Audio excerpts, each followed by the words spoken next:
instead of you selling with 20 offers, maybe you'll get 5 offers, 5 solid offers, but definitely some of that activity has died down. So that tells me that the market is slowing in terms of how quickly it's pacing upward. However, hey, how's it going? Thank you for joining me on this week's episode of The Real Deal.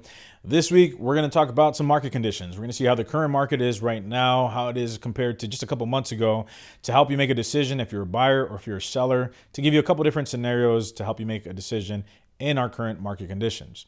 If you're thinking about buying a house right now, it depends on what your situation is. If you're a first-time homeowner and you're currently renting an apartment or a house, then you want to make sure that you're comparing what current market rents are going for versus what buying a house is going for. Obviously, prices have gone up over the last 2 years, and so have rents. However, if you've been renting at the same place for 2 years, or if you're renting with friends or family, you're renting a room, it's going to be a big jump for you to go from that to purchasing a house. Now, if you're actively right now in the market searching for a rental, a 3-bedroom house, a 4-bedroom house, something downtown, you're going to see how high rents have gotten over the last 2 years, and it's going to make your decision a lot easier when you're comparing the prices of renting a house versus paying your own mortgage.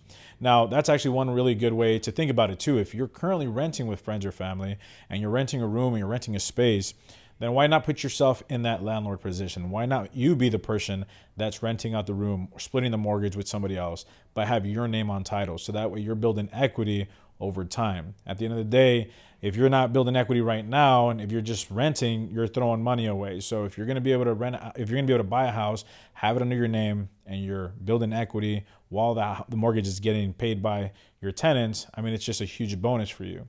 Now, if like I said, if you've never been in the market to rent and this is your first time, then when you go and look at what the monthly payments would be on a mortgage payment, you're going to get sticker shocked. I have had these conversations with clients that are younger, and obviously they've stayed with family for the most part, or they've rented with friends and they've split the rent. It's going to be a big sticker shock for you to go and see what a new mortgage is going to look like because of what our current market prices are.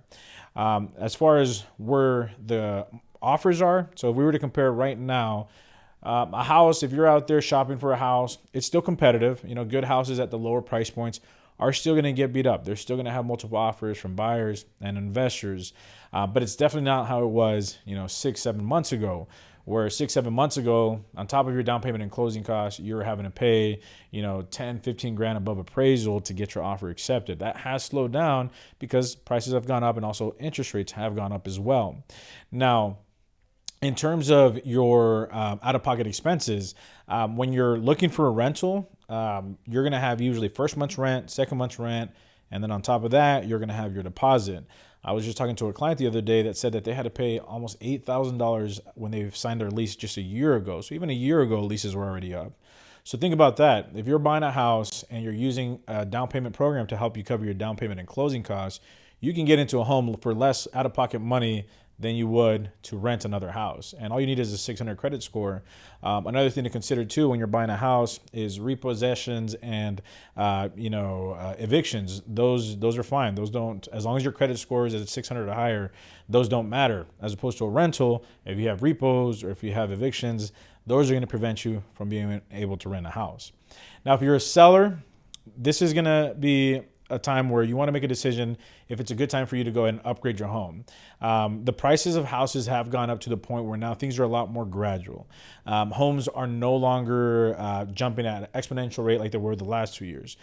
Prices are still going up because there's still buyers that are buying houses. If the house is priced well and it's priced due to its current conditions, then it's going to sell within the first weekend. But instead of you selling with 20 offers, maybe you'll get 5 offers, 5 solid offers, but definitely some of that activity has died down. So that tells me that the market is slowing in terms of how quickly it's pacing upward. However, it's still, of course, pacing upward. But if you've been waiting to sell and you've been trying to get to the point where you're timing the market at the perfect time, you're never going to be able to time it at the perfect time. I can tell you that without a doubt that the gradual increase, the prices are going to start to gradually increase as opposed to how they were increasing in the past. So if you've been thinking about upgrading, make sure you can lock in a low interest rate. Rates are going to continue to go up. If you've been thinking about upgrading it, do it now. There's no reason to wait anymore.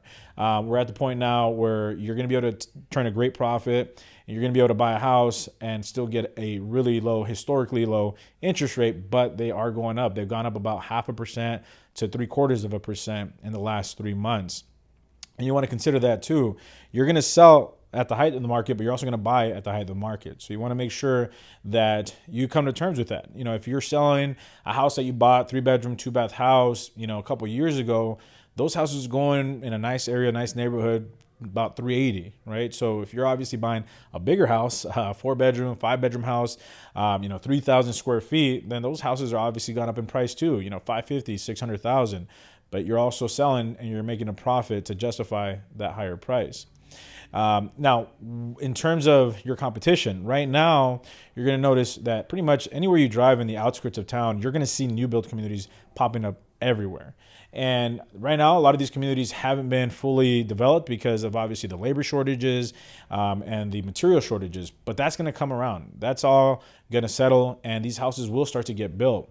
So you being able to get more aggressive terms, that's going to slowly start slipping away. Right now, you can still get buyers that are willing to rent the house back to you for 30 to 60 days to give you time to upgrade into your next home. You're still going to have buyers taking houses as is just because there's low inventory. But there's going to be a point where you're not going to be able to get those competitive, aggressive terms anymore. Buyers will still buy your house, but with less favorable terms. So you do want to make sure that you capitalize on that. These houses, these developments, they're going to start popping up, and it's going to be harder for you to be able to turn a greater profit. Now, in terms of new developments, if you're a buyer and you're comparing a new development versus resale, always consider that a new house is going to be about 10 to 15% higher than a resale house. So if you're looking at a $400,000 house, resale market, same square footage, you're probably going to pay about $440,000, $450,000 for that same exact house if you're going through a new build. And that's obviously a decision that you want to make to see if that's a better option for you. With a new build, obviously everything's pushed back about a year, so you're going to have a little bit less time, or you're going to have a little bit more time before you get into your home. But just consider that if you're looking at a resale home versus a new build home. And of course, if you are going to look into a new build, reach out to me. You want to make sure that you have representation. It doesn't cost you anything. It doesn't save you any money to not use a real estate agent. You want to make sure that you have representation. So hopefully this gives you buyers and sellers a general idea of what our current market conditions are, how you can see where the market is going, make a decision that best suits you, make a decision that's best for you and your family. I look forward to hearing from you. Thank you much, and take care.